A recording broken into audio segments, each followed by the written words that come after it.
Honey, I miss you. Distance tried to teach me your absence. It failed. It showed me maps, long lines of highways and flight paths, numbers measured in hours, time zones stacked like walls. It said, look how far. It said, look how impossible. But distance doesn't understand love. It only understands space. And love lives in a different geography.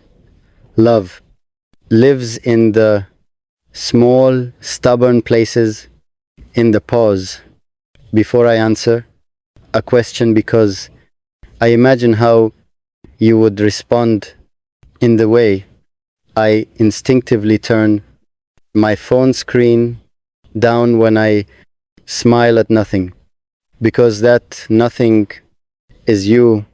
Distance thought it could stretch us thin.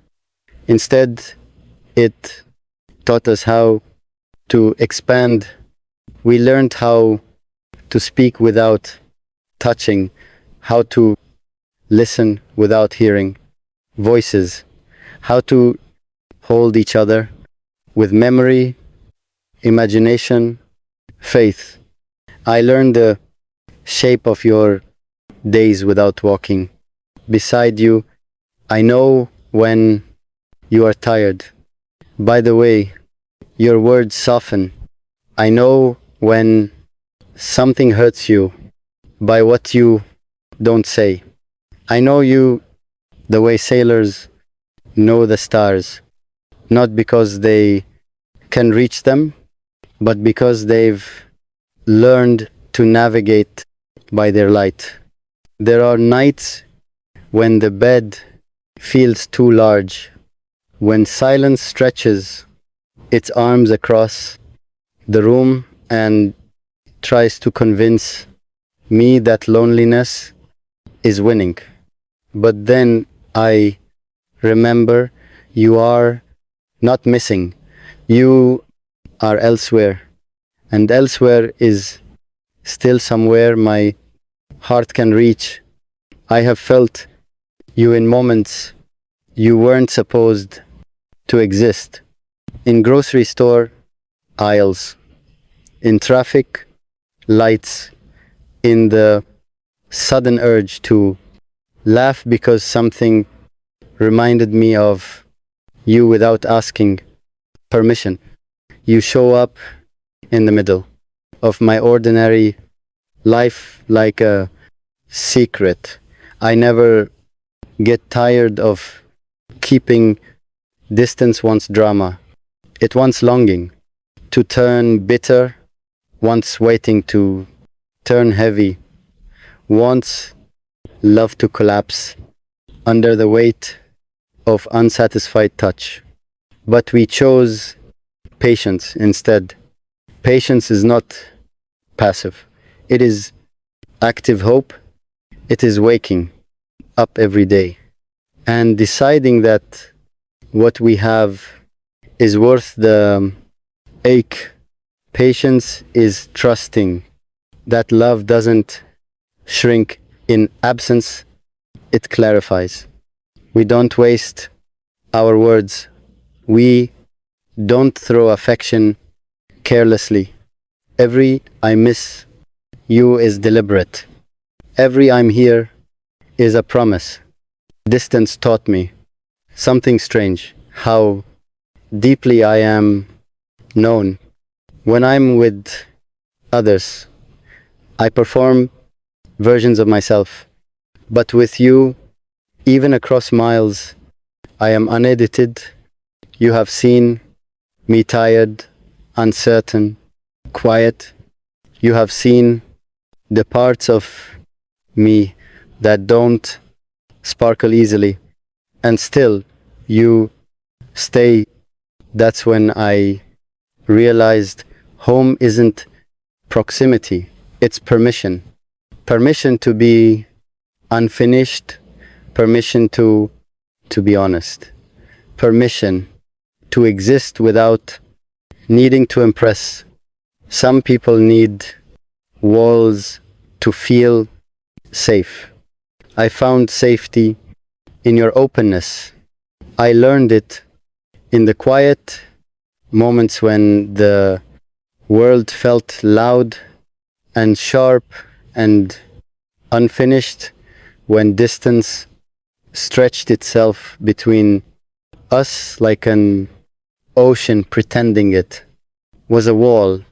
Even then, I carried you the way people carry keys in their pockets without thinking, without fear of loss, because some things are meant to be reached.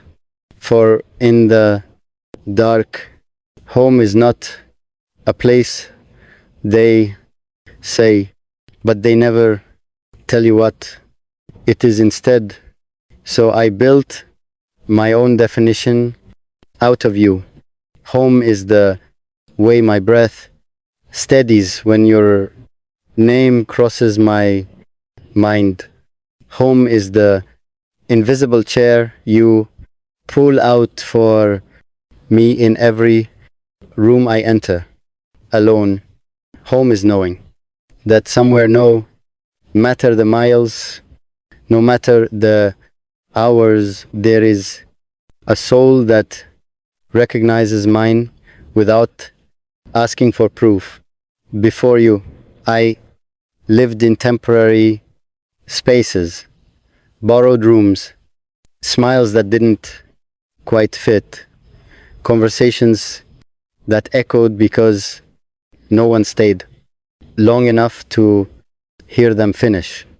I learned how to pack light, how not to get attached, how to leave without turning back, how to convince myself that independence meant never needing anyone to stay.